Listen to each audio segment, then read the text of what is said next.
반갑습니다. 반갑습니다. 우리 옆 사람과 인사할까요? 만나서 반갑습니다. 인사할까요? 네, 만나서 반갑습니다. 만나서 반갑습니다. 네, 이렇게 웃으면서 인사하니까 너무나도 보기 좋습니다. 우리 한 번 더 인사하실 때 이렇게 인사합시다. 은혜 많이 받으세요. 서로 축복합시다.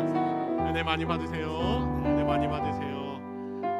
하나님께서 주신 크신 은혜가 가득한 귀한 수요일 저녁 되기를 간절히 소원합니다.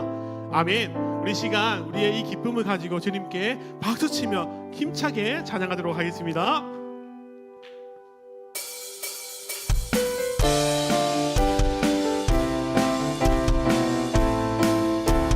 연찮는 주님의 사랑과 거룩한 노연의 공로를 우리 다 찬양을 합시다. 주님을 만나고 우리 다시 한 번 더. 연찮는 주님의 사랑과 거룩한 노연의 공로를 우리 다 찬양을 합시다. 주님을 만나볼 때 예수는 우리를 깨끗게 하시는 주시니 그의 피 우리를 눈보다 더 이게 하셨네. 우리를 깨끗게 한 피는 무궁한 생명의 물이새 생명의 구원을 받은 자 하나님 찬양을 합시다. 예수는 우리를 깨끗게 하시는 주시니 그의 피 우리를 눈보다 더 희게 하시네. 주님의 거룩한 보혈을 날마다 입으로 간직해 담대히 싸우며 나가세. 천국에 들어갈 때 예수는 우리를 깨끗게 하시는 주시니 그의 피 우리를 눈보다 더 희게 우리 사전 십자가 단단히 붙잡고 날마다 이기며 나가세. 머리에 면류관 쓰고서 주 앞에 우리 목소리로만 한번 더 할까요? 십자가 단단히 붙잡고 날마다 이기며 나가세. 아멘. 머리에 면류관 쓰고서 주 앞에 찬양. 우리 한 번 더 찬양합시다. 십자가 단단히 붙잡고 날마다 이기며 나가세.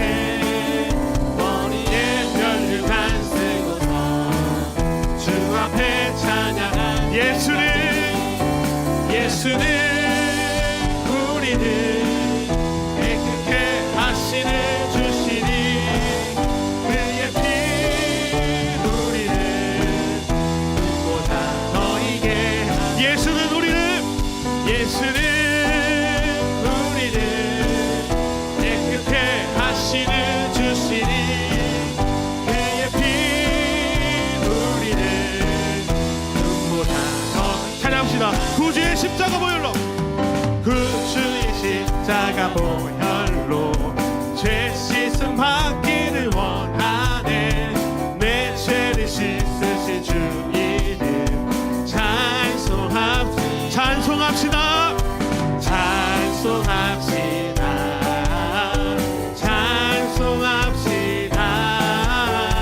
내 죄를 씻으신 주 이름 찬송합시다. 죄악을 속하여 주신 주 내 속에 들어와 계시네. 십자가 앞에서 주 이름 찬송합시다.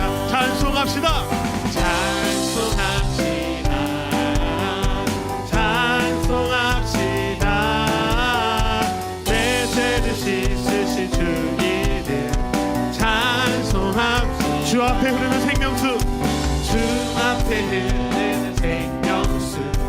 날 씻어 정하게 하시네. 내 기쁨 정성을 다하여 찬송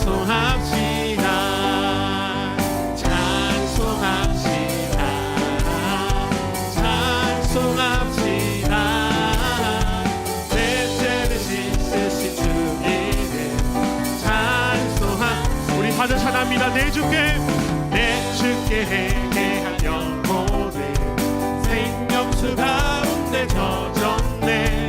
흠없고 순전한 주님을 찬송합시다. 할렐루야. 찬송합시다. 찬송합시다. 내 죄를 씻으신 주님을 찬송합시다.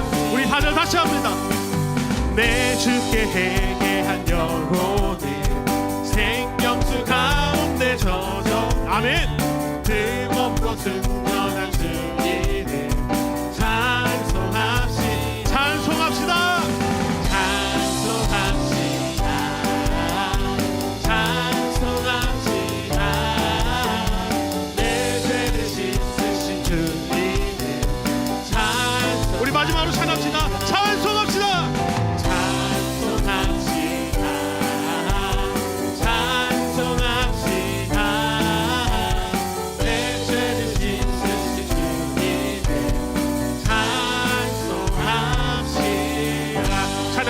찬송합시다.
십자가 사랑으로 우리의 죄를 씻으신 주님의 그 은혜를 찬양하며 나가겠습니다. 아버지 사랑, 아버지 사랑 내가 노래해. 아버지 은혜 내가 노래해. 그 사랑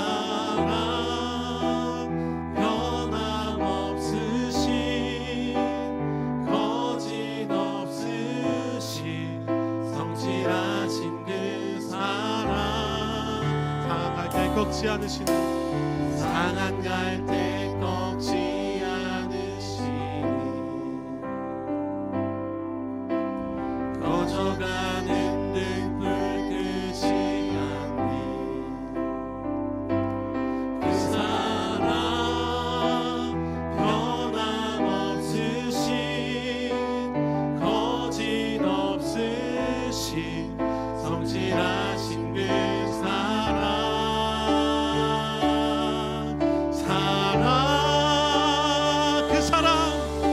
사랑,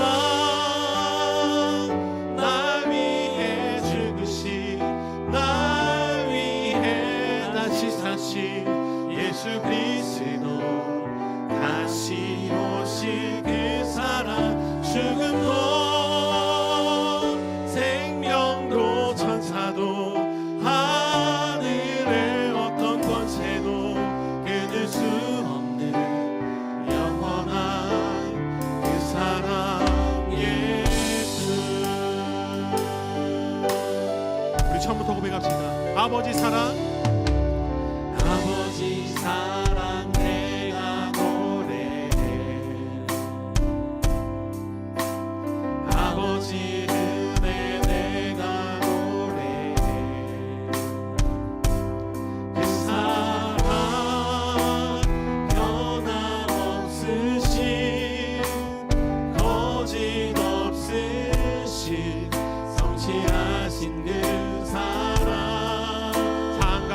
꺾지 않으시는 상한 갈대 꺾지 않으시는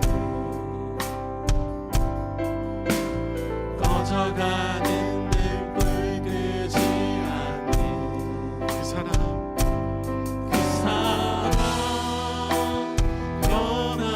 변함없으신 거짓없으신 성실하신 그 사랑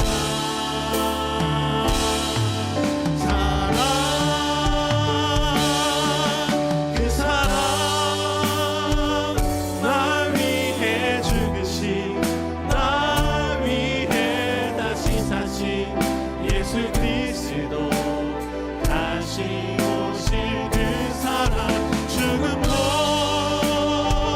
생명도 천사도 하늘의 어떤 권세도 끊을 수 없는 영원한 그 사랑에 찬양합시다. 그 사랑 그 사랑 날 위해 죽으신 날 위해 다시 사신 예수 그리스도 다시 오신 그 사랑 죽음도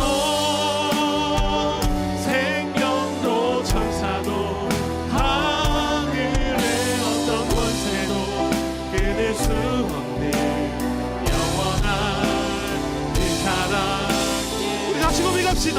그 사랑 그 사랑 날 위해 죽으신 날 위해 다시 사신 예수 그리스도 아멘. 다시 오실 그 사랑 죽음도 생명도 천사도 하늘의 어떤 권세도 끊을 수 없는 영원한 그 사랑 찬양합시다.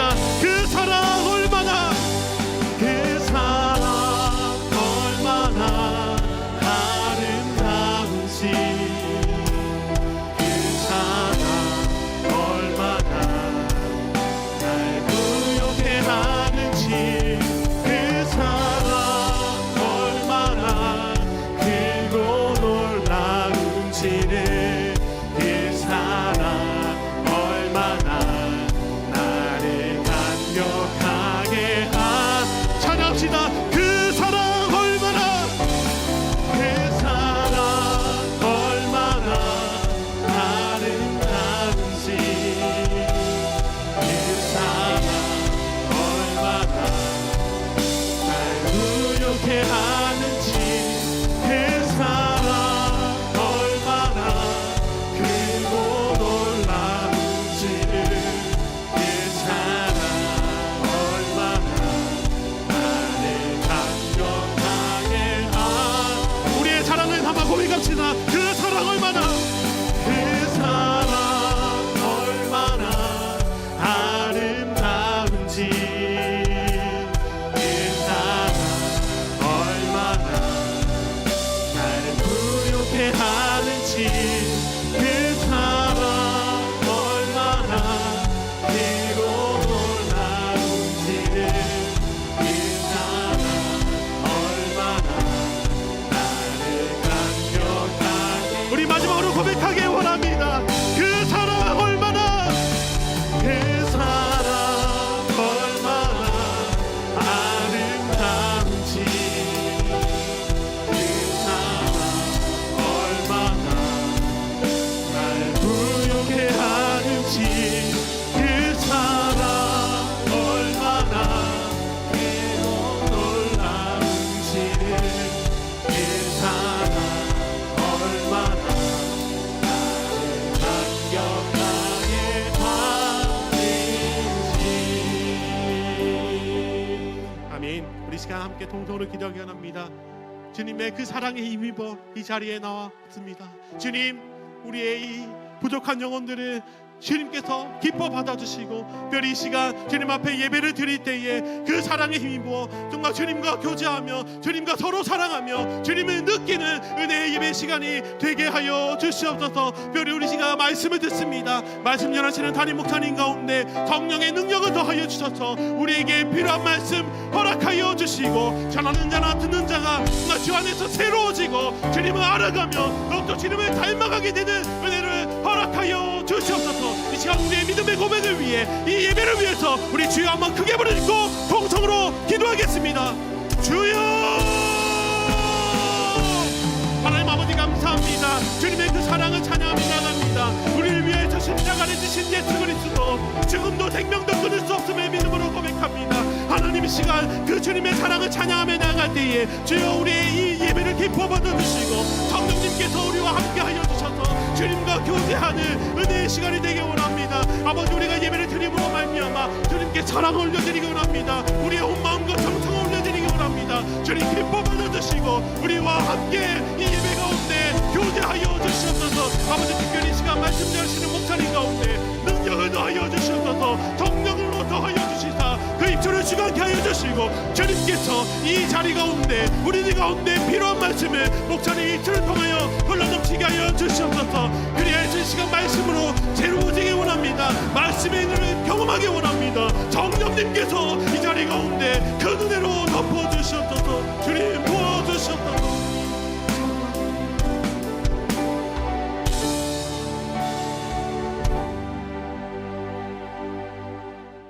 할렐루야, 반갑습니다. 식사하셨습니까? 우리 좌우에 계신 분들과 인사 나누겠습니다. 반갑습니다. 참 잘 오셨습니다. 은혜 받읍시다.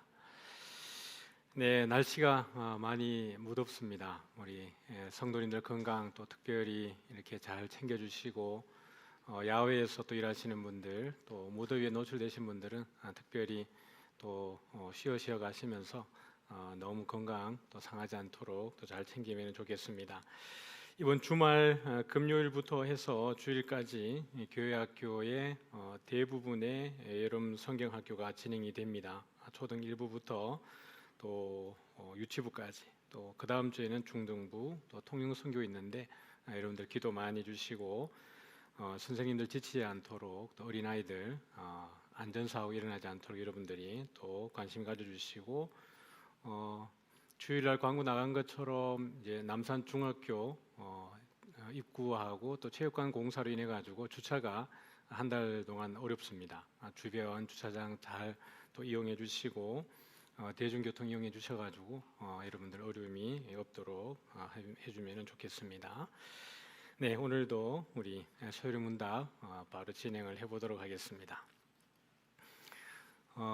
교리는 어떻게 보면은 이제 기초를 쌓는 과정이라고 할 수 있겠죠. 우리 옆에 보면 아파트가 벌써 높이 올라간 것 같습니다. 펜스도 보니까 이렇게 정리를 하는지 모르겠는데 손을 보고 있고 또 이쪽에 보니까 또 새롭게 건물 올라갔죠. 근데 건물 올라가는 거 보면은 기초를 다질 때가 제일 시간이 오래 걸리는 것 같아요. 올라가는 거는 보면은 금방 건물이 올라가는데 기초를 다질 때가 많은 시간을 들이고 또 공을 들이고 또 잘해야 되는 거죠. 그래야 건물이 오랫동안 또 안전해지니까요. 교리가 그런 것 같습니다.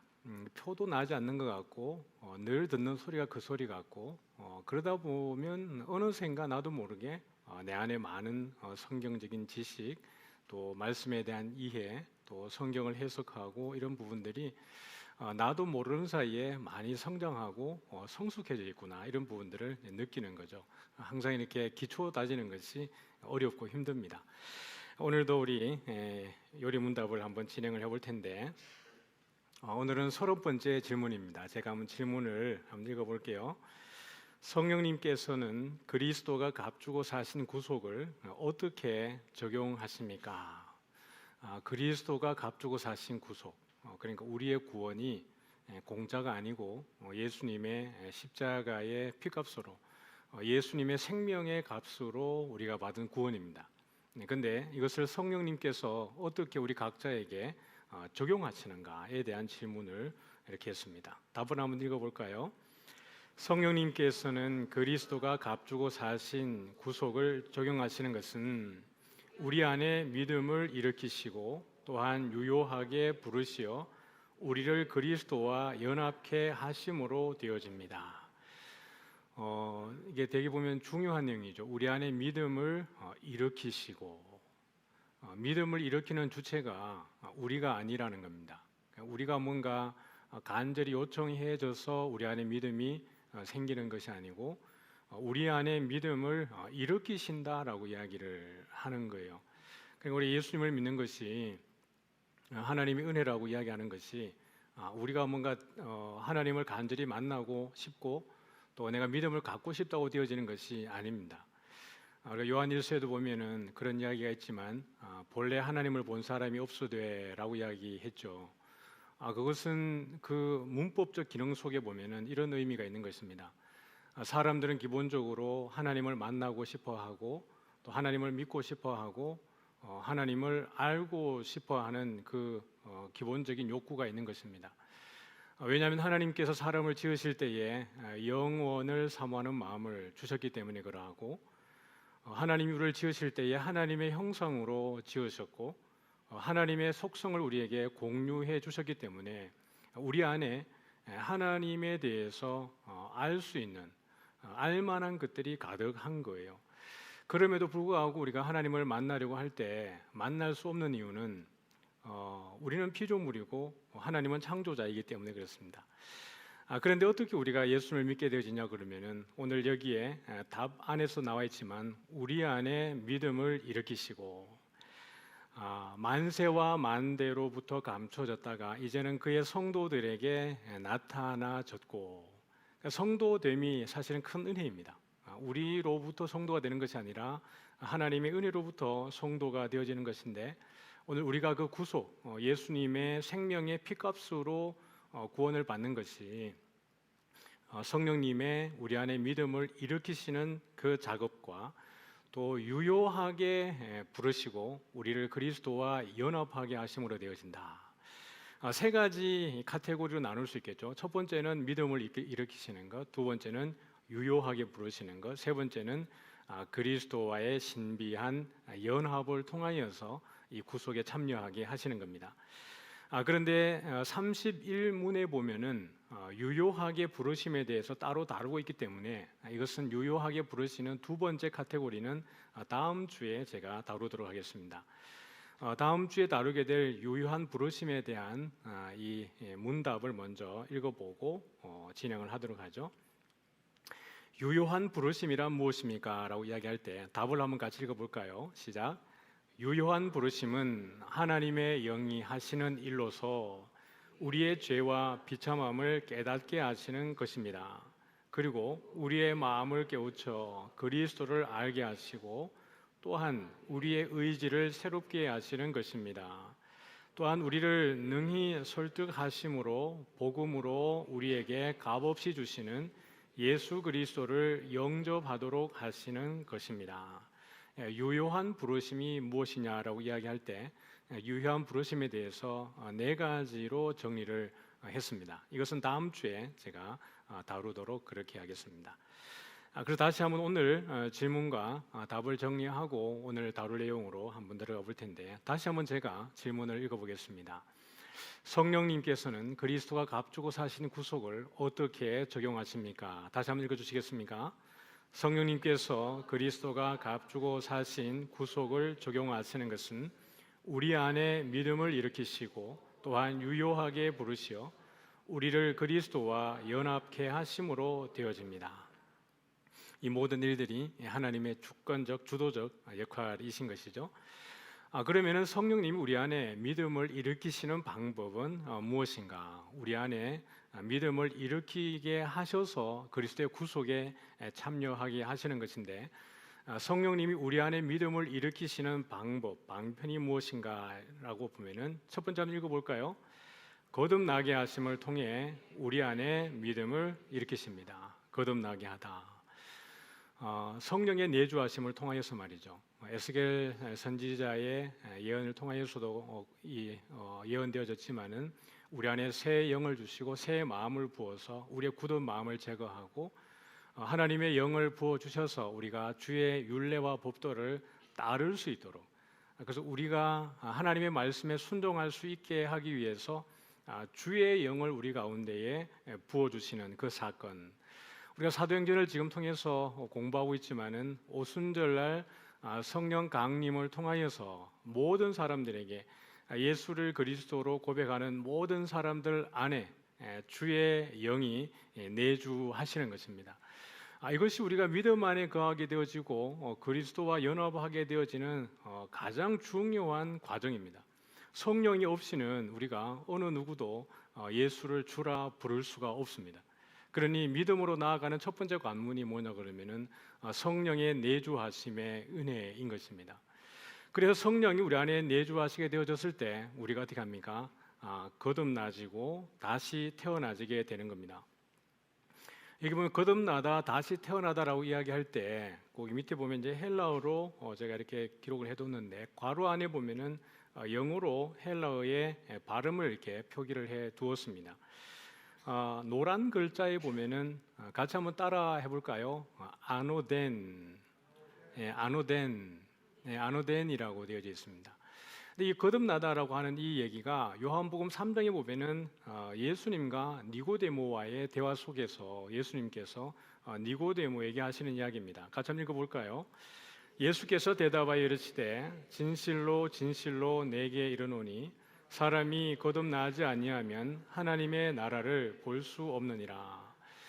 이 거듭나다라고 하는 아노덴이라고 하는 이 단어에는 밑에 제가 뜻을 적어두었지만은 위로부터라고 하는 의미도 있고 또 다시 새롭게 이런 의미도 있습니다. 근데 이것은 예수님이 의도적으로 이 단어를 차용해서 쓰시는 거죠. 아노덴이라고 하는 단어를 말입니다. 이게 원래 이제 일반적으로 보통 사람들이 이 단어를 이해할 때 다시 태어나, 다시 또 새롭게 이런 의미가 더 일반적으로 쓰이는 단어이었겠죠. 그러다 보니까 니고데모가 예수님에게 이야기하기를 내가 지금 나이가 많은데 그러면은 어머니의 뱃속에 다시 들어갔다가 태어나야 됩니까? 라고 묻는 것입니다. 근데 예수님께서 이 아노덴을 쓴 이유는 다시 새롭게라고 하는 의미보다는 노란 글자가 뭐 있죠? 위로부터 나지 않으면. 그러니까 예수님께서 하신 거듭남의 의미는 내가 물과 성령으로 나지 아니하면 하나님의 나라에 들어갈 수가 없다라는 것입니다. 그러나 예수님께서 이 거듭나다, 이 아노덴이라고 쓰신 이유는 이 두 가지가 다 의미가 있기 때문에 그렇습니다. 뭐냐 그러면은 우리가 새로운 생명을 가지고 믿음으로 살아가기 위해서는 물과 성령으로 하나님의 은혜 안에 있는 사람들만이 하나님의 나라에 들어갈 수 있다라는 것입니다. 그리고 이게 거듭난 사람의 삶은 어떤 삶이죠? 새롭게 살아가는 삶입니다. 왜냐 그러면은 우리는 죄에 대하여서 죽었기 때문에 그렇습니다. 옛 사람은 죽어지고 하나님의 은혜로 예수 그리스도의 그 십자가의 구속으로 피값을 인하여서 우리가 이 생명에 대해서 다시 살아났기 때문에 그렇습니다. 그러므로 예수 안에 있는 사람은 옛 사람은 죽고 새 사람은 다시 살아가는 새롭게 살아가는 삶인 줄 믿으시기 바랍니다. 그런 의미에서 예수님은 이 거듭남이라고 하는 의미를 위로부터 물과 성령으로 나지 아니하면 하나님의 나라에 들어갈 수 없다라는 것과 다시 새롭게 시작하지 아니하면 하나님의 나라에 들어갈 수 없다라는 것입니다. 옛 사람의 모습으로는 하나님의 나라에 들어갈 수 없다라는 것입니다. 그러므로 성령님이 우리 안에 믿음을 일으키시는 그 방편의 첫 번째가 무엇입니까? 거듭나게 하심을 통하여서입니다. 그 말은 성령의 내주하심, 성령의 은혜, 성령의 인도하심을 따라서 우리가 믿음 안에 새롭게 일어설 수 있다라는 것입니다. 두 번째 한번 읽어볼까요? 시작. 말씀을 통해서 우리 안에 믿음을 일으키십니다. 마땅한 이야기죠. 같이 한번 읽어볼까요? 말씀을 통해 믿음을 성장시키신다. 두 번째는요, 말씀 안에 하나님의 능력을 맛보게 하신다. 결국 믿음은 어디에서 나죠? 들음에서 납니다. 우리가 하나님의 말씀을 듣지 않고 하나님의 말씀을 멀리하고 나서 우리의 믿음이 성장하는 것은 맞지 않습니다. 왜냐하면 이 66권의 성경 안에 하나님의 그 모든 창조의 그 세계, 하나님이 어떻게 세계를 창조하셨고 어떻게 경영하시고 어떻게 구속하시고 그 모든 것 속에 하나님이 누구이신지, 하나님의 구원 계획이 무엇인지, 이 성경 안에 있기 때문에 우리가 성경의 말씀을 읽지 않으면서 내 믿음이 성장한다라고 하는 것은 신비주의에 가깝다고 볼 수 있죠. 내가 기도만 열심히 하면 내 믿음이 크느냐? 그건 상당히 위험한 것입니다. 어떻게 보면 그 믿음이 아주 주관적일 수 있죠. 성경을 해석하는 방식도 자기의 주관적으로 성경을 해석해내버리는 그런 위험에 빠질 수 있습니다. 그러므로 믿음은 들음에서 나고 들음은 그리스도의 말씀으로 말미암았다라고 이야기하고 있습니다. 디모데후서 3장 한번 같이 읽어볼까요? 시작. 모든 성경은 하나님의 감동으로 된 것으로 교훈과 책망과 바르게 함과 의로 교육하기에 유익하니 이는 하나님의 사람으로 온전하게 하며 모든 선한 일을 행할 능력을 갖추게 하려 함이라. 그런 이름 성경 말씀 많이 읽으셔야 됩니다. 성경 통독을 꾸준히 하셔야 됩니다. 그리고 할 수만 있으면은 이렇게 요리 문답을 통해서 여러분이 교리를 배우고 있지만 성경은 여러분들이 배우는 것이 큰 유익입니다. 여러분들이 그냥 개인적으로 성경을 많이 읽어내는 것, 어떤 사람은 성경 많이 읽은 걸 자랑하는 사람들 있죠. 성경을 내가 100독했다, 내가 200독했다. 그 100독, 200독이 의미 없지 않은데 그 성경에 대해서 잘 배우지 않으면서 100독, 200독, 1000독 하는 것이 나쁜 건 아니지만 자칫 자기 영적 교만에 빠지는 이들이 상당히 많습니다. 제가 굳이 이 시간에 다 말하지 않겠지만은 그런 성경을 몇백 독 했다라고 하는 사람들이 가지고 있는 그 태도를 보면은 참 무섭죠. 왜냐하면은 본인이 성경을 다 아는 것처럼 이야기합니다.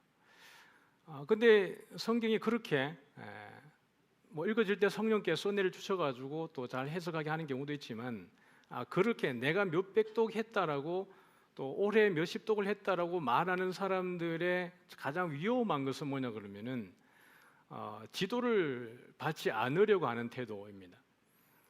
남들을 가르치려고 하는 그 자세에 선다라는 것입니다. 본인이 성경을 다 아는 것처럼 그런 태도를 취한다는 것이 정말 무서운 겁니다. 성경은 보면 볼수록 여러분 하나님의 살아계심만이 보이는 거죠. 성경을 연구하면 연구할수록 어렵습니다. 성경이 참 쉬운 책일 것 같으면 교육자들이 이 연구해서 막 몇 년 설교하면 설교가 다 끝날 것 같죠. 그렇지 않습니다. 성경을 펼 때마다 우리가 깨닫지 못했던 것, 그 신비로운 것, 하나님이 감추어 놓았던 것들이 늘 거기에서 새롭게 드러나는 겁니다. 그것을 우리가 해석해내기 위해서 성경의 원문을 치열하게 싸워내는 겁니다. 우리가 히브리어 헬라를 공부하는 것이 그냥 자기 만족을 위해서 하는 게 아닙니다. 이 성경이 쓰여졌을 때 1차 기록되었던 1차 언어로서 이 성경을 보는 것은 상당히 중요합니다. 이 당시에 고대 근동의 문화가 어떠하고 역사가 어떠한지 어떤 그 정서 가운데에서 이 글들이 쓰여졌는지를 연구하는 것은 정말 중요합니다.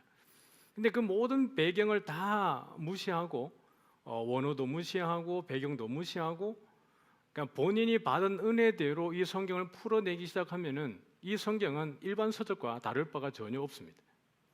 그렇기 때문에 성경은 어려운 것이고 그렇기 때문에 교육자들이 있어야 되는 것입니다.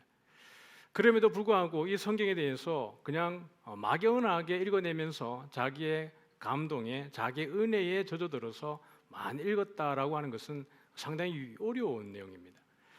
그러면 여러분들이 이 자리에 이렇게 매주 이 교리를 배워가는 과정은 정말 중요한 과정입니다. 어쩌면은 1강부터 오늘 이렇게 30문까지를 진행해 오는 가운데에 가랑비에 옷 젖는 줄 모른다고 이미 여러분 가운데에 많은 신학적인 베이스가 여러분 가운데에 깔려져 있을 겁니다. 여러분도 모르는 사이에 어떤 기초들이 든든히 세워지는 것을 경험하게 될 것입니다. 어쩌면 여러분이 생각했던 것하고 전혀 다른 내용들이 여기에서 아마 제가 이야기하는 경우도 있을 테고 또 여러분이 알고 있는 것들이 재확인되어지는 부분들도 있을 겁니다.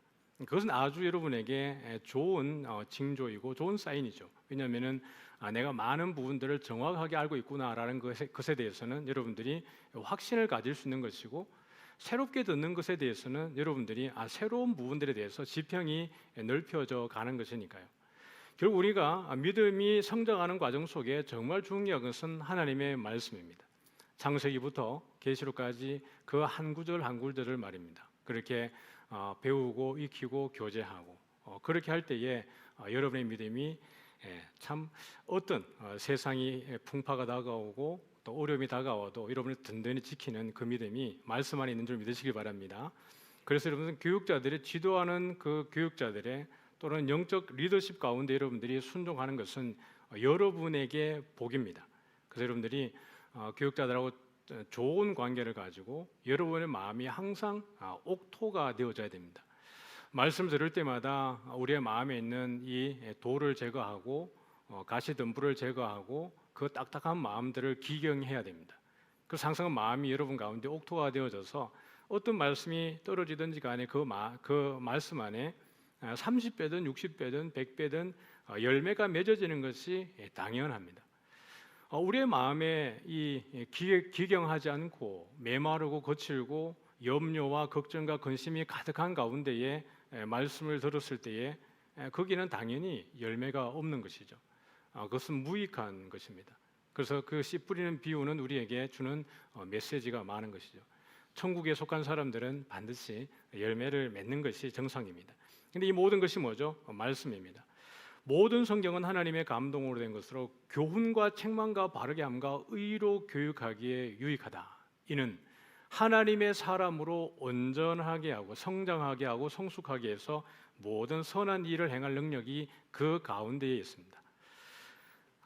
계속 볼까요? 세 번째입니다. 시작. 마음의 눈을 밝혀 주심을 통해서 우리 안에 믿음을 일으키십니다.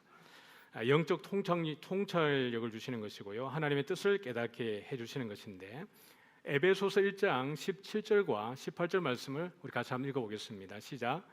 우리 주 예수 그리스도의 하나님 아버지께서 지혜와 계시의 영을 너희에게 주사 하나님을 알게 하시고 너희 마음의 눈을 밝히사 그의 부르심의 소망이 무엇이며 성도 안에서 그 기업의 영광의 풍성함이 무엇이며 또 하나님의 그 힘의 능력이 얼마나 크신지를 알게 하시는 것.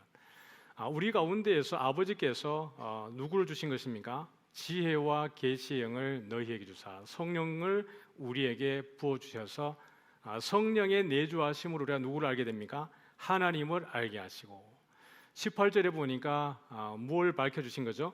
너희 마음의 눈을 밝히사라고 이야기하고 있습니다. 성령께서 우리 안에 오셔서 우리에게 영적 통찰력을 부어주시는 것입니다. 우리가 이 세계관에 대해서 말이죠. 이 세계를 어떤 방식으로 해석해내야 되는가? 나에게 일어나는 일들을 어떻게 이건 해석해내고 내가 어떻게 내 삶에 적용해야 되는가? 되게 중요한 문제인 것이죠. 기도할 때 성령께서 우리 가운데에 영적 통찰력을 주시는 것입니다. 우리가 예언의 은사, 그 다음에 방언의 은사라고 이야기할 때 이 예언이라고 하는 것이 물론 선지자가 하나님께 메시지를 듣고 그것을 미리 예언해내는 이런 의미에서의 예언이기도 하지만 바울이 말하는 예언의 또 다른 측면에서는 시대를 해석하고 시대를 분석해내는 은사가 예언의 은사에 속해져 있습니다. 그러니 이 예언한다라고 이야기하는 것은 이 시대를 어떻게 바라볼 수 있는가에 대한 문제입니다. 지금뿐만 아니라 이 시대를 잘 바라보면서 다가오는 세대는 어떤 시대가 다가오게 될 것인가를 미리 바라봐야 준비하고 우리가 또 어떻게 보면은 대처할 수 있기 때문에 그렇습니다. 다음 세대를 바라보는 우리들의 시선입니다. 한국 교회를 바라보는 우리들의 시선이 있죠. 한국 사회를 바라보고 한국의 이 모든 정서, 세계의 이 모든 정서들을 바라보면서 우리는 신앙인으로서 다가오는 세대를 어떻게 무엇으로 준비해야 될 것인가에 대한 이것이 영적 통찰이 바로 성령의 은혜 가운데 있는 우리들이 감당해야 될 일인 것입니다. 내다보지 못하고 분석하지 못하면 대비할 수가 없는 것이죠. 그것이 우리에게 성령께서 우리 안에 계심으로 인하여서 하나님을 알게 하시고라는 것이 바울이 말하는 되게 중요한 내용입니다. 하나님을 알게 하시고 너희 마음의 눈을 밝히사. 그래서 그의 부르심의 소망이 무엇이고 성도 안에서 그 기업의 영광의 풍성함이 무엇이며 이것이 영적 통찰인 겁니다. 하나님의 나에 대한 소명이 뭔가, 하나님 왜 나를 부르셨고 나에게 주신 사명이 무언가라는 것입니다. 나의 영적인 통찰이 있어야 이게 보여지는 것이거든요. 하나님이 여러분에게 주신 은사가 무엇입니까? 다른 사람들에게 있는 은사들은 보이는데 자기에게 있는 은사를 못 보는 사람들이 종종 있죠. 남의 떡이 크다고. 하나님이 이미 여러분에게 충분한 은사들을 많이 주셨는데 그건 보이지 않고 다른 사람이 가진 은사들에 대해서 부러워하고 시기하고 질투하고 경쟁하고 다투기도 하고 이런 일들이 생겨지는 것이에요. 그의 부르심의 소망이 무엇인가? 여러분의 부르심의 소망이 무엇인지를 어떻게 아시는 겁니까? 지혜와 계시의 영이 여러분 안에 내주하시고 여러분에게 영적 통찰을 통하여서 여러분에게 주신 그 사명이 여러분에게서 드러나게 하시는 것입니다. 성도들 안에서 그 기업의 영광의 풍성함이 무엇인지를 보게 하시는 겁니다. 우리가 장차 누리게 되어지는 하나님께서 우리를 위해서 예비하신 그 기업의 그 풍성함이 무엇인가? 지금 여기에 생략되어져 있지만 이후에 하나님의 그 힘의 능력이 얼마나 대단하신가를 우리가 알게 되는 겁니다. 그러므로 이 세상을 두려워하지 않는 그 담대함이 바로 지혜와 계시의 영을 통한 우리의 영적 통찰을 통해서 주시는 은혜인 것이고 우리 안에 믿음을 일으키시는 과정인 것이죠. 고린도전서 2장 10절 말씀을 같이 한번 읽어볼까요? 시작. 오직 하나님이 성령으로 이것을 우리에게 보이셨으니 성령은 모든 것 곧 하나님의 깊은 것까지도 통달하시느니라. 우리가 로마서 8장에 보면은 26절 27절에 보면은 성령이 말할 수 없는 탄식으로 우리를 위하여 친히 간구하신다라고 이야기하면서 마음을 살피시는 이가 성령의 생각을 하시나니 성령께서 하나님의 마음을 우리에게 깨닫게 하시는 것입니다. 마음을 살피시는 성부께서 성령의 마음을 다 아시고 성령께서 성부의 마음을 다 아시는 것인데 성령이 어떻게 하고 있습니까? 말할 수 없는 탄식으로 우리의 그 간구를 아버지에게 중보해 주시는 분이 성령님이십니다. 성령께서 마음을 살피시는 성부의 마음을 아시기 때문에 우리가 기도할 때 성도들에게 누구의 마음을 깨닫게 하시는 거예요? 아버지의 마음을 깨닫게 하시는 겁니다. 그러므로 성령께서 우리의 영적 통찰을 통하여서 우리의 마음의 눈을 밝히셔서 아버지의 마음을 알기 때문에 우리가 무엇이 성장하는 겁니까? 믿음이 성장하고 믿음 안에서 우리가 거할 수 있는 것입니다. 그러므로 여러분 성령의 내주하심은 우리를 믿음 안에 믿음을 일으키시는 성령의 놀라운 기초가 되는 것입니다. 이제 두 번째는 뛰어넘고 아까 두 번째가 무엇입니까? 유효한 부르심입니다. 우리를 유효하게 부르시오라고 얘기했는데 그것은 다음 주에 우리가 다루겠고 이제 세 번째 그리스도와의 연합인데 그러면 어떻게 우리가 그리스도와 우리를 연합하게 하시는가입니다. 같이 한번 읽어볼까요? 성령을 통한 그리스도와의 연합입니다. 그러니 여러분 성도들이 살아가는 데에 성령이 이렇게 배제되고는 우리가 없습니다. 우리는 여러분 하나님이 거하시는 뭐죠? 성전입니다. 우리가 하나님이 거하시는 성전인 이유가 뭐죠? 성령이 거하시기 때문에 우리가 하나님의 성전인 겁니다. 성전은 그냥 성전이 되는 게 아니고요. 원래 성전에는 누가 거하시는 장소입니까? 하나님이 거하시는 장소예요. 하나님이 이스라엘 백성들에게 성막을 주실 때에 그것은 임마누엘의 표시였습니다. 내가 너희들을 떠나지 않겠다. 내가 너희들과 항상 함께 하겠다는 겁니다. 길을 행할 때에 내가 앞서 갈 것이고 어디로 갈지 그 길을 내가 인도할 것이고 내가 너희가 있을 때 항상 그 가운데 너희와 함께 있겠다. 성막이 그 주는 메시지는 임마누엘입니다. 근데 그 성막으로만이 여러분 임마누엘이 되는 것입니까? 성막으로만은 임마누엘이 아닌 거죠. 그냥 성막으로 보면은 그냥 텐트입니다. 이동식 텐트에 지나지 않는 것이에요. 그러나 성막이 되는 가장 중요한 것은 무엇이냐 그러면은 거기에 누구의 임재가 있습니까? 하나님의 임재가 있는 것입니다. 그것이 셰키나입니다. 하나님의 거주, 하나님의 임재, 하나님의 거하심, 그것이 셰키나예요. 그때 그것이 영광이 되는 것이고 그때에 비로소 어떻게 보면 성막의 본질적 의미가 의미가 있는 것입니다. 무엇이 있을 때 말입니까? 여호와의 임재, 셰키나가 있을 때에 그것이 성막으로서의 본질적 의미가 있는 것입니다. 그 성막이 항상 있을 때에 법궤가 있는데 그 법궤의 제일 위에 뚜껑이 무엇입니까? 언약궤 시은좌입니다. 그게 여호와의 영광이 임재하는 장소인 것이거든요. 성령의 내주하심, 여러분들이 다 성전이 되는 이유는 성령께서 누구이시기 때문입니까? 하나님이시기 때문에 그렇습니다. 성령이 하나님이 아니시라 그러면 여러분은 성전이 아닌 거예요. 그러므로 오늘 우리가 그리스도와 어떻게 연합하는가라고 이야기할 때 누구를 통해서만요? 성령을 통해서만 그리스도와 연합할 수 있습니다. 앞에서도 이야기 드렸지만은 성령이 아니고서는 어느 누구도 예수를 누구라 못 불러요? 주라고 부를 수 없는 것입니다. 성령의 은혜를 입은 자들만이 예수를 나의 주라고 이야기할 수 있습니다. 그것 자체가 무엇입니까? 그리스도와의 신비한 연합이에요. 예수님께서 십자가에 달리기 전에, 고난을 당하시기 전에 제자들과의 최후의 만찬에서 제자들과 나눔을 하시면서 하신 얘기입니다. 15장 4절 말씀을 같이 한번 읽어볼까요? 시작. 내 안에 거하라, 나도 너희 안에 거하리라. 가지가 포도나무에 붙어있지 아니하면 스스로 열매를 맺을 수 없음 같이 너희도 내 안에 있지 아니하면 그러하리라. 되게 놀라운 예수님의 메시지입니다. 예수님이 제자들에게 누구 안에 가라 그랬죠? 내 안에 가라 그랬어요. 그러면 나도 너희 안에 가겠다. 이건 정말 신비한 연합이죠. 그래서 여기 신비한 연합이라는 이 워딩이 나오는 겁니다. 왜냐하면 예수님 안에 어떻게 거할 수 있죠, 우리가? 지금 이 15장을 이야기할 때에 예수님은 여전히 살아계신, 육체 안에 계신, 시간 안에 머물러 계신 분이십니다.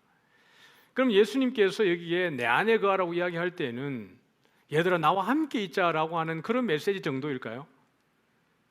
그렇지 않고 이건 원문을 봐야 돼요. 원문을 보면은 원문의 문법 안에 이 기능이 있는 것입니다. 만약에 여기에서 예수님이 내 안에 거하라라고 하는 이 명령어를 현재 명령어를 썼다 그러면은 그냥 예수님에게 탁 달라붙어 있고 어떤 심리적으로 내가 예수님 안에 머물러 있고 예수님 마음에 들어가 있어야 되겠다. 그리고 예수님을 내 안에 모셔드려야 되겠다. 이런 느낌으로 볼 수 있겠는데 그렇지 않고 여기에 쓰여진 문법이 좀 어렵지만 현재 명령을 쓴 게 아닙니다. 부정과거 명령을 쓴 거예요.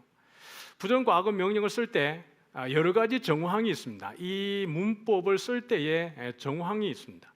아주 긴급한 일을 명령할 때 또는 단회적인 어떤 상황들에 대해서 명령을 할 때 또는 지금은 아니지만 미래 어느 시점에 어떤 일들이 일어나게 되어졌을 때 해야 될 일. 현재 명령은 지금 일어나는 지금으로부터 있는 이 상황 가운데에서 지속적으로 해야 되는 일들에 대한 명령이라고 그러면은 부정과거 명령은 세 가지 상황에 대한 내용입니다. 그러면 첫 번째 상황을 선택할 거냐, 두 번째 상황을 선택할 거냐, 세 번째 상황을 선택할 거냐는 이 문맥 안에 있습니다. 첫 번째 뭐랬죠? 아주 긴급하게 해야 될 일일 때 불이야! 라고 할 때 불을 꺼야 되잖아요. 이럴 때는 현재 명령보다는 부정과거 명령 쓰는 것이 훨씬 더 강력한 메시지입니다. 빨리 끄라는 거예요. 단회적인 일들일 때, 그냥 한 번에 대한 어떤 사건에 대한 명령을 할 때, 또는 지금은 아니지만 조금 어느 시점에 되어서 어떤 일들이 일어나게 되어졌을 때, 요 3번, 2번 단회적, 3번은 과거 어느 시점에 어떤 일들이 일어나게 되어졌을 때. 여러분 같으면 1, 2, 3번 중에 지금 내 안에 거하라라고 하는 것은 1번일까요? 2번일까요? 3번일까요? 1번, 2번 좋겠습니까? 2번, 2번 좋겠습니까? 3번, 2번 좋겠습니까? 모르겠죠. 제가 설명해 드릴게요. 지금 이 요한복음 14장, 15장, 16장은 지속적으로 누구에 대한 이야기를 하고 있냐 그러면은 보혜사 성령에 대한 이야기를 하고 있습니다.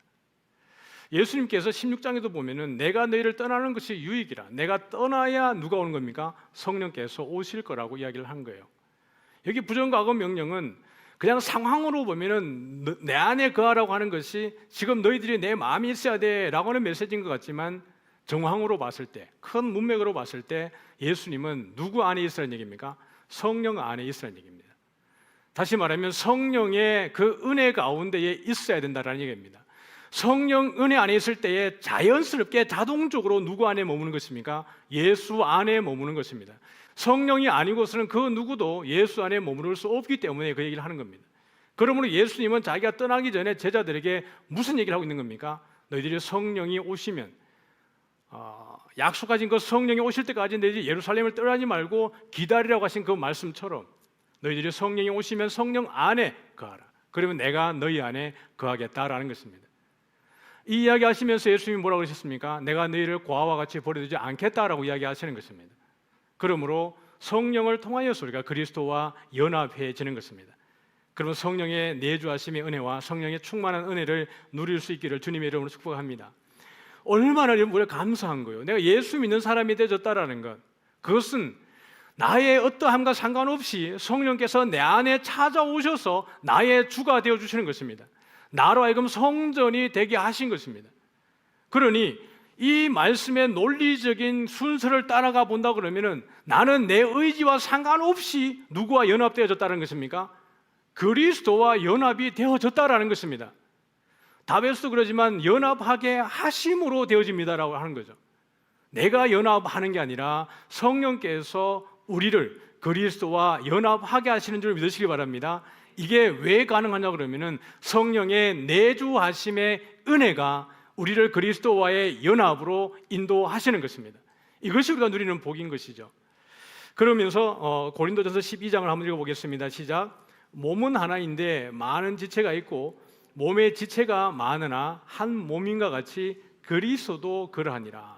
우리가 성령이 고린도전서는 지금 12장 은사에 대한 이야기를 하고 있습니다. 몸에 많은 지체가 있다라고 이야기하면서 몸은 하나다라고 이야기하고 있죠. 머리가 그리스도이고 우리 모든 성도들이 몸이고 몸의 지체라는 것입니다. 머리와 몸이 하나로 연결되어 있기 때문에 우리가 하나로 연결되어지는데 이 모든 은사 가운데에서 역사하시는 분이 누구입니까? 성령입니다. 한 성령이 우리 안에서 동일하게 이 모든 일들을 감당하게 하시는 것입니다. 그러므로 그리스도와 연합의 가장 중요한 것은 누구를 통한 것입니까? 성령을 통한 그리스도와의 연합입니다. 그러니 여러분, 우리가 주일마다 사도행전을 지금 함께 나누고 있지만 이 오순절의 성령의 역사가 얼마나 놀라운지를 우리가 잊어버리면 안 됩니다.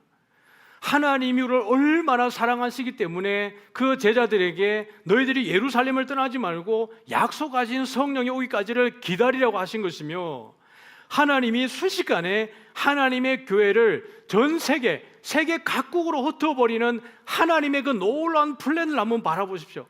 우리가 도무지 생각할 수 없는 방식을 하나님은 준비하셨다가 오순절날 성령의 역사를 통하여서 모든 나라의 사람들이 각 나라의 언어들로 하나님의 나라의 일을 듣게 하고 그들이 돌아가서 교회가 전 세계적으로 확산되어지는 그 모든 플랜이 누구로부터 시작되는 것입니까? 하나님으로부터요. 성령을 통하여서 이 일이 이루어지는 것입니다. 그러면 오늘 우리가 이 성령 안에 있다는 것은 놀라운 은혜 가운데 있는 것입니다. 두 번째는요, 같이 읽어보겠습니다. 시작. 믿음을 통한 그리스도와의 연합인 것입니다.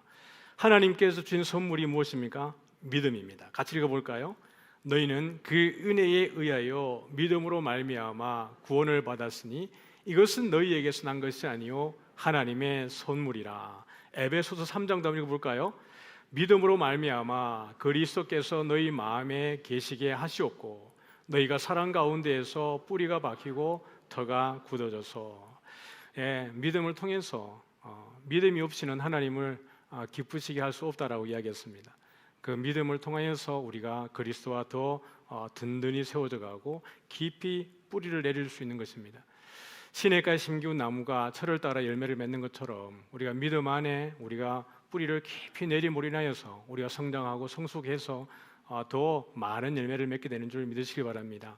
그러면 여러분 항상 여러분의 믿음을 위해서 더 기도하십시오. 아까도 말씀드린 것처럼 항상 우리의 마음이 옥토가 되어져야 합니다. 어떤 말씀이 그 가운데에서 여러분에게 내려지더라도 우리가 버려야 될 메시지는 없지 않습니까? 우리가 이 말씀을 참 귀하게 받아들이다 보면은 그리고 여러분 가운데 이 믿음이 좋다는 것은 여러분이 어떻게 보면 삶의 성장과 성숙이 그 가운데 여전히 있는 것이죠. 우리의 생각이 달라지는 것이고 내 태도가 달라지는 것이고 내 언어가 달라지는 것이고 나의 삶이 달라지는 것이거든요. 그러면 우리가 자연스럽게 그 가운데에 우리 안에 그리스도로 더 충만해지는 것입니다. 좀 뒤에 한번 더 볼까요? 같이 한번 읽어보겠습니다. 시작. 세례를 통한 그리스도와의 연합입니다. 우리가 성찬식, 성례식이라도 볼 수 있지만 조금 더 협소하게 세례에게로 이 마음을 좀 가져와 보겠습니다. 세례를 통해서 우리가 그리스도와 어떻게 연합할 수 있는지를 한번 보도록 하죠. 같이 읽어보겠습니다. 죽음과 생명이 세례를 통하여서 이루어지는 것입니다. 세례에 대해서 한번 보면은 같이 한번 읽어보겠습니다. 그리스도의 죽음과 부활에 연합된 믿는 자가 죄에 대해 죽고 의에 대해 사는 새 생명에 참여하는, 공개적으로 선언하고 확정하는 은혜의 성례입니다. 어디에 대해서 죽고요? 죄에 대해서 죽고 무엇에 대해서 살아요?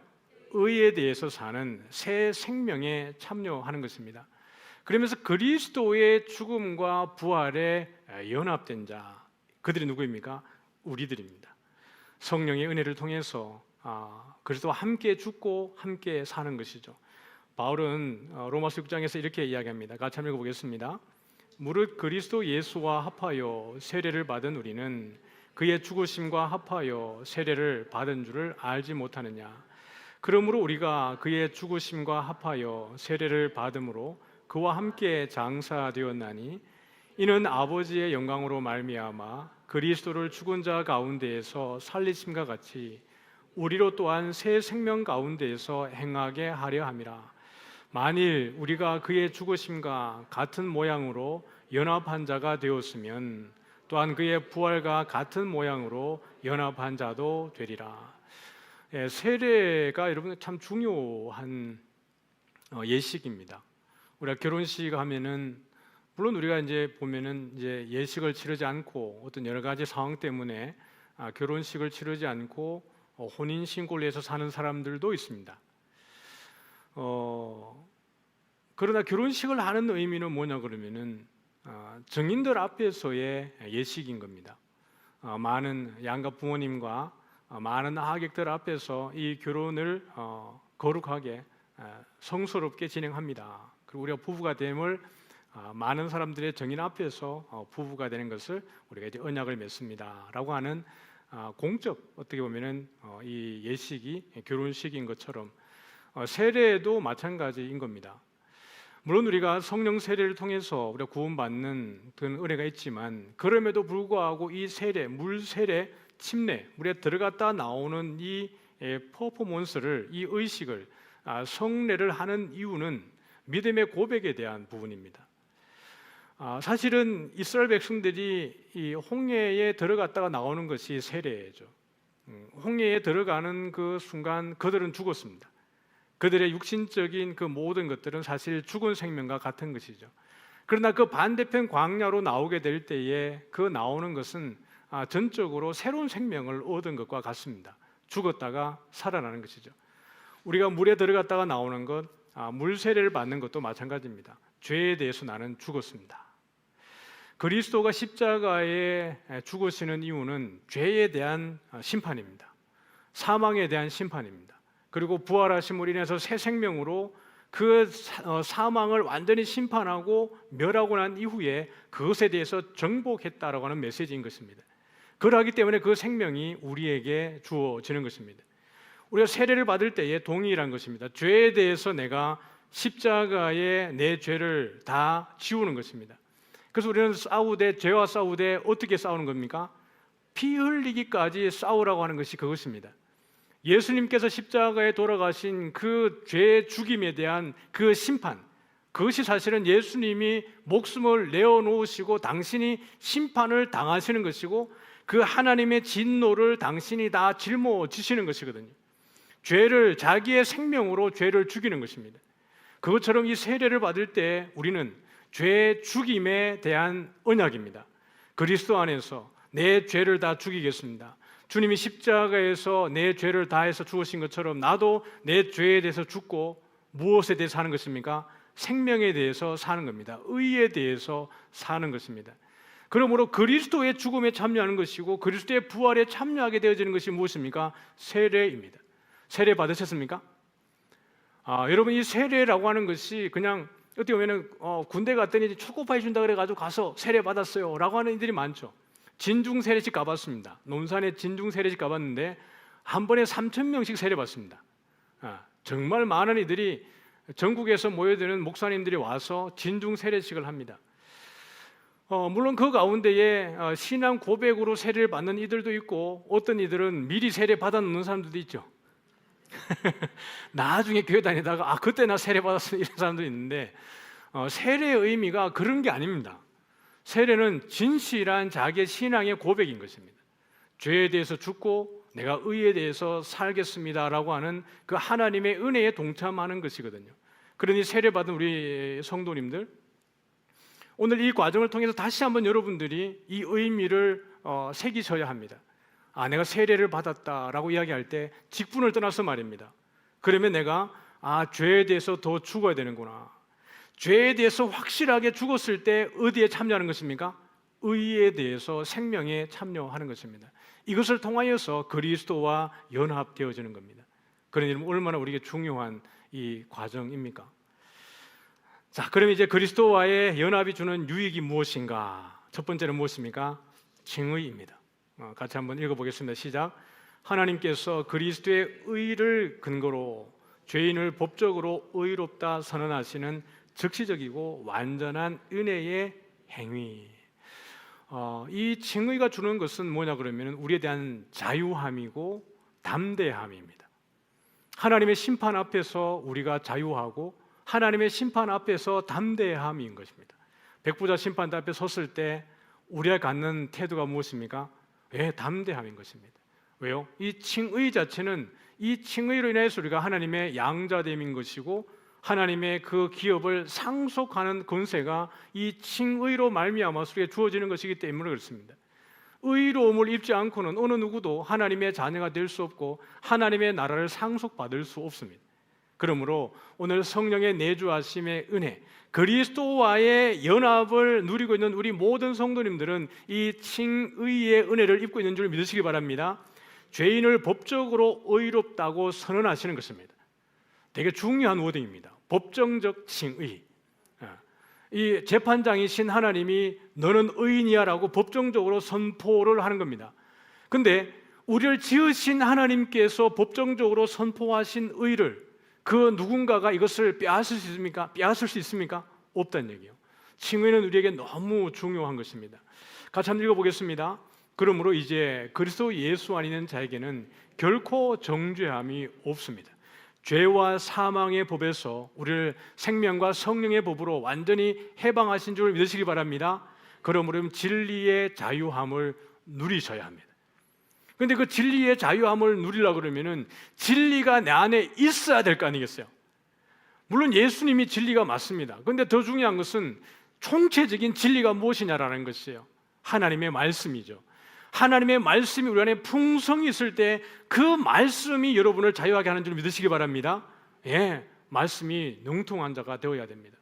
두 번째 한번 읽어보죠. 시작. 그러므로 사람이 의롭다 하심을 얻는 것은 율법의 행위에 있지 아니하고 믿음으로 되는 줄 우리가 인정하노라. 아멘. 무슨 믿음입니까? 그리스도의 신실하심을 믿어내는 믿음인 줄 믿으시기 바랍니다. 우리가 가지고 있는 어떤 행위적인 믿음이 아닌 겁니다. 앞에서도 이게 몇 번 다뤘지만은 믿음이라고 하는 것을 그냥 우리의 행위, 우리의 어떤 내가 주체가 되어져서 하는 모든 행위라고 하는 것을 믿음의 영역에 넣어버리면은 그 앞에 있는 것처럼 율법의 행위나 우리의 믿음의 행위나 다를 바가 전혀 없어지는 거예요.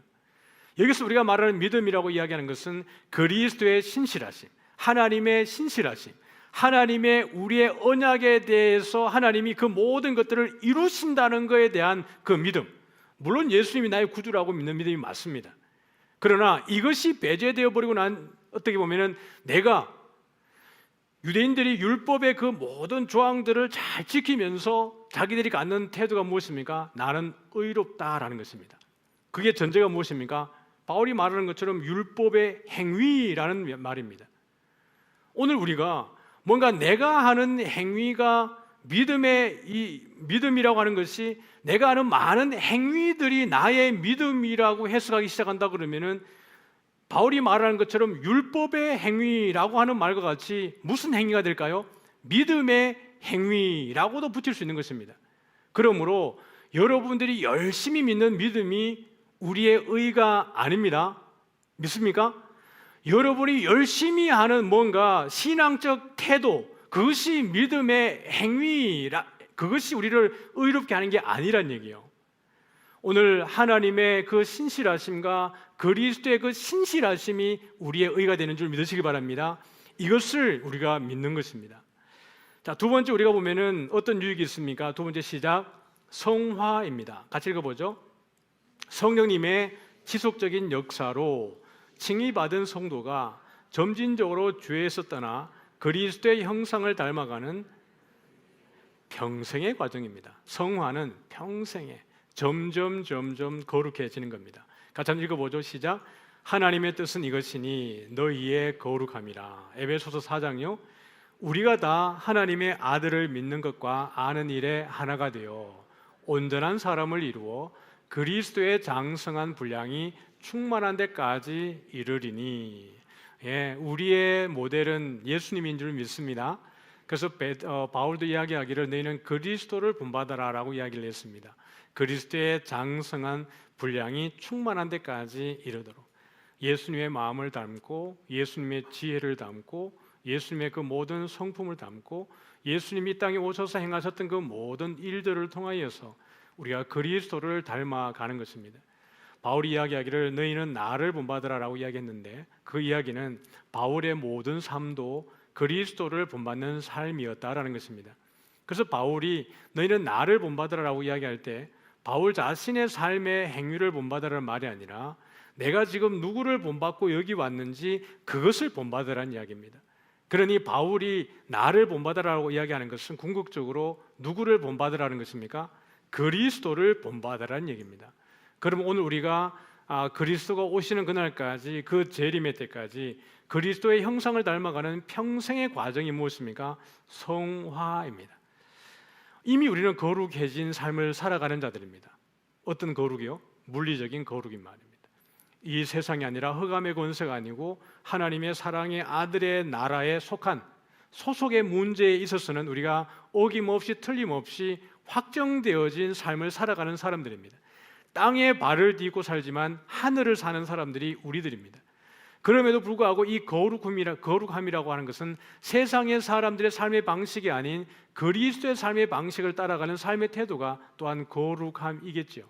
그럼 우리가 회개하는 이유도 구원을 위한 회개가 아니라 참여하는 이유도 우리의 그 모든 삶의 작은 것조차도 그리스도의 그 십자가의 은혜 가운데 내려놓고 기도할 때에 우리가 더 담대해지고 더 순결해지고 더 정결해지기 때문에 매일 우리가 매주마다 참회의 기도를 드리는 것입니다. 하루하루를 살아낼 때마다 여러분들이 하루 안에 치열하게 살아내는 가운데 여러분도 모르게 이 마음에 이 강팍해지는 마음도 생길 수도 있고 힘든 마음이 생길 때마다 마음이 어려움이 생길 수도 있지 않습니까? 어떤 가시 덤불도 또 엉겅퀴도 우리 마음에 어떻게 보면 막 이렇게 생겨질 수 있는데 매일매일 우리가 이것을 다 걷어내어줘서 매일매일 더 거룩해지고 그리스도를 닮아가고 여러분 마음이 비옥해지는, 그래서 많은 열매가 맺어지기를 주님의 이름으로 축복합니다. 이제 마지막입니다. 같이 한번 읽어보죠. 시작. 영화입니다. 같이 한번 읽어볼게요.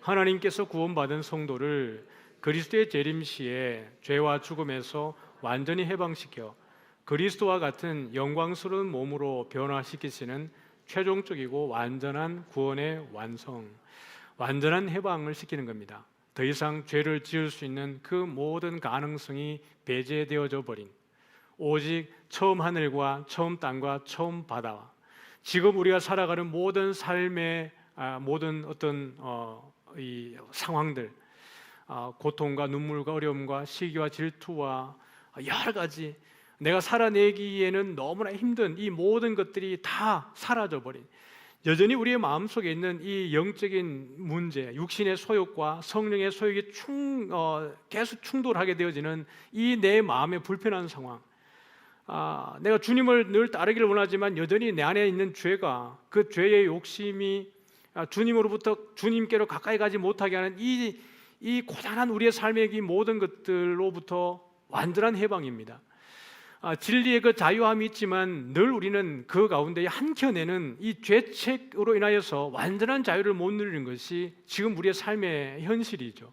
그러나 이 영화의 자리에 이르게 되어졌을 때 그 모든 것들로부터 완전히 해방되어져 버리는 것입니다.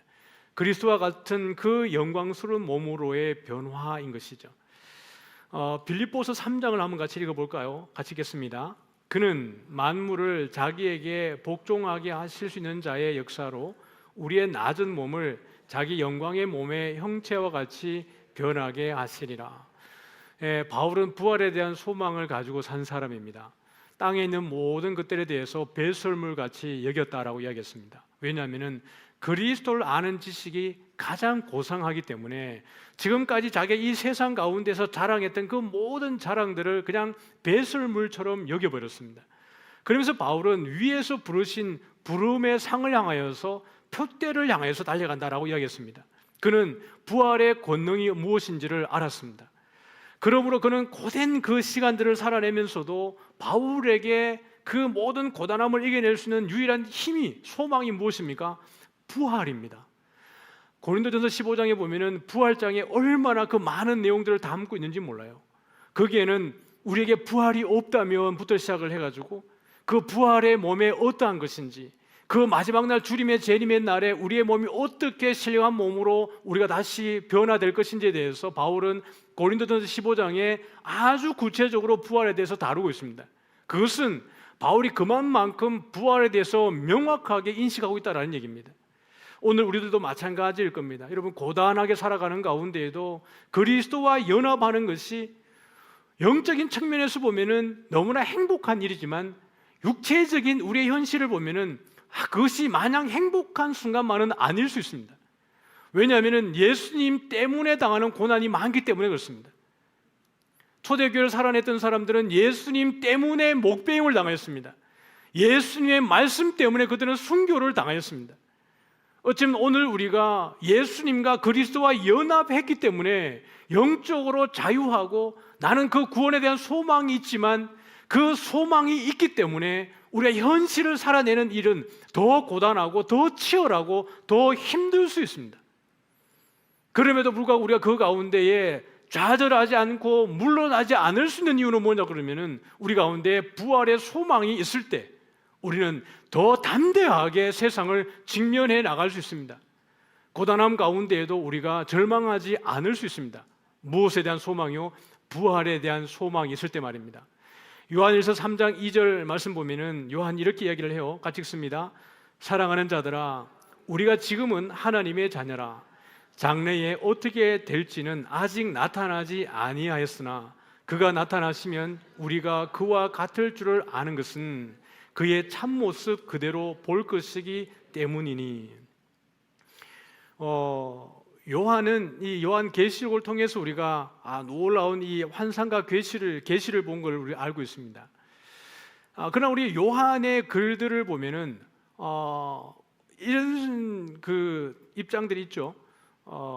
요한복음이 요한계시록보다 뒤에 쓰여졌을 수도 있지 않나라고 보는 견해들도 있습니다. 아주 마이너의 입장입니다. 근데 그것이 전혀 아니라고도 볼 수 없는 이유는 굳이 저는 그렇게 주장하는 건 아닙니다만 요한복음의 내용을 보면은 요한이 하나님의 나라를 보았을 것 같은 느낌이 드는 내용이 많습니다. 지금 여기 요한 1서 3장에도 보면은 지금 요한이 하는 이야기가 무엇입니까? 사랑하는 자녀들아, 우리가 지금은 하나님의 자녀라. 장래에 어떻게 될지는 아직 나타나지 아니하였으나 그가 나타나시면. 요한이 모른다는 말을 하는 게 아닙니다. 오히려 이것은 반어법입니다. 장래에 어떻게 될지는 아직 나타나지 아니하였으나 라고 하는 이야기는 얘들아, 그때가 되면은 무엇이 준비되어 있는지 너희들 아니? 라는 얘기입니다.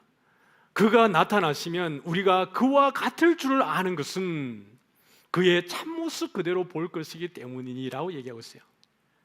제가 많이 언급을 했죠. 요한계시록 21장에 가보면은 요한이 그 성전을 찾잖아요. 성전을. 그 성전은 지성소를 찾는 거예요.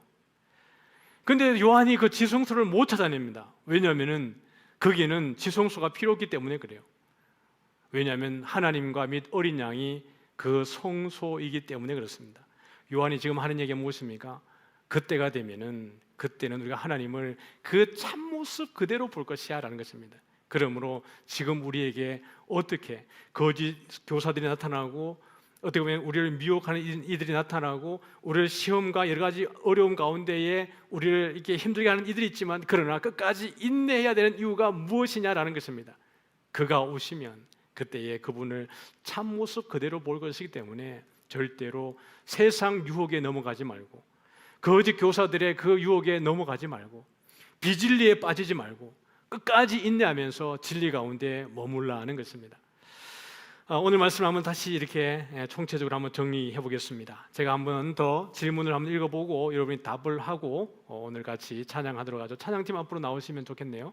제가 다시 한번 질문을 읽어보겠습니다. 성령께서는 그리스도가 값주고 사신 구속을 어떻게 적용하십니까? 시작. 성령님께서 그리스도가 값주고 사신 구속을 적용하시는 것은 우리 안에 믿음을 일으키시고 또한 유효하게 부르시어 우리를 그리스도와 연합케 하심으로 되어집니다. 모든 게 하나님 은혜입니다. 믿음도 주시고 연합하게 하시고, 이 모든 일에 앞장서 계신 분이 누구이십니까? 성령님이십니다. 우리 같이 한번 찬양하죠.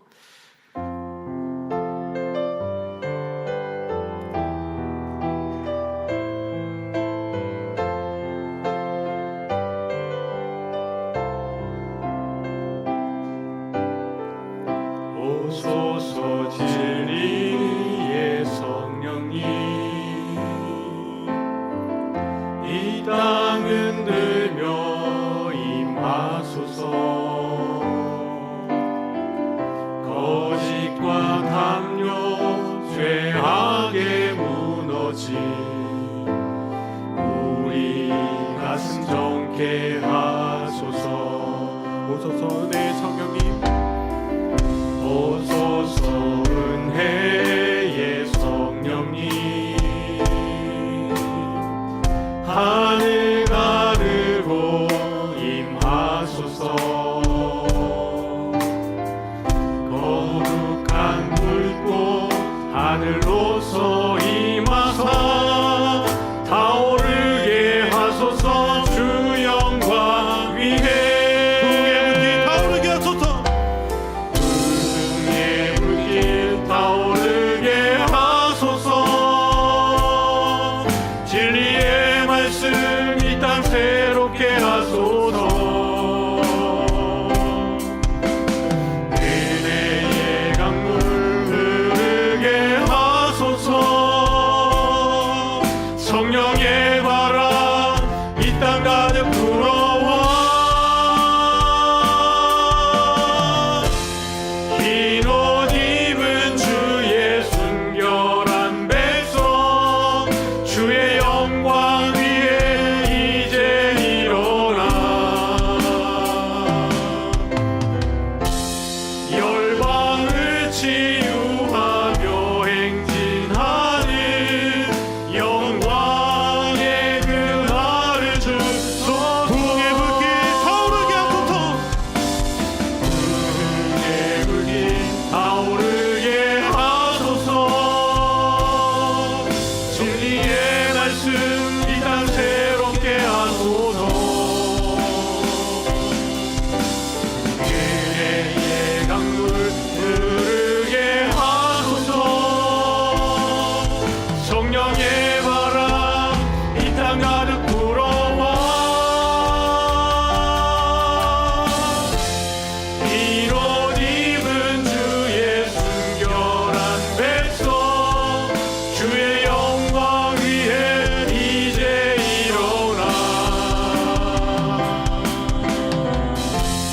열방을 치유하며 행진하는 영광의 그날을 주소서. 네, 오늘 주신 말씀을 또 우리가 묵상하면서 한번 기도하면 좋겠습니다. 성령께서 우리를 그리스도의 값주고 사신 그 구속으로 우리를 인도하시는 것인데, 우리 안에 믿음도 하나님께서 성령을 통하여 설하시고 우리가 유효하게 부르심을 인하여서, 그리고 그리스도와 연합하게 하시는 그 모든 은혜가 성령 하나님의 우리 안에 내주하심의 은혜로 되어주는 것이지요. 사랑하는 성도 여러분, 오늘 이 말씀을 인하여서 여러분 마음이 더 옥토가 되어지고 여러분의 삶 가운데 믿음의 더 영적 부흥이 여러분과 일어나기를 소원합니다. 근심도 걱정도 두려움도, 또는 여러분들이 예수 안에 있기 때문에 당하는 고난이 있다면 그 고난에 있음으로 인하여서 부활의 영광에 참여하는 것이니까요. 바울도 그 고단한 인생을 걸어가면서 부활의 소망으로 그 모든 시간들을 이겨낸 것이니까요. 하나님 아버지, 내가 이 세상 살아가는 가운데에 더 성령 하나님의 은혜 안에 있게 하시고, 내가 예수의 사람으로 내가 성전된 그 삶을 살아냄으로 인하여서 더 주와 함께 주 안에 주를 따라가는 그 복된 삶을 살아낼 수 있도록 도와주시고, 오직 예수의 사람으로 살아갈 때에 온전히 그리스도를 본받아가는 나의 삶의 모든 요소들이 되어질 수 있도록 내 마음도 내 생각도 내 모든 지식도 내 모든 언어와 내 모든 삶의 태도까지도 하나님 아버지 온전히 관여하여 주셔서 예수의 사람으로 살아갈 수 있도록 인도하여 주옵소서.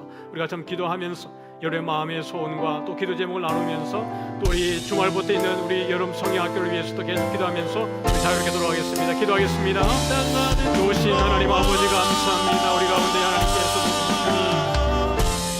오늘 이 놀라운 내 말씀을 인하여 주신 은혜를 위해서 함께 하시옵소서.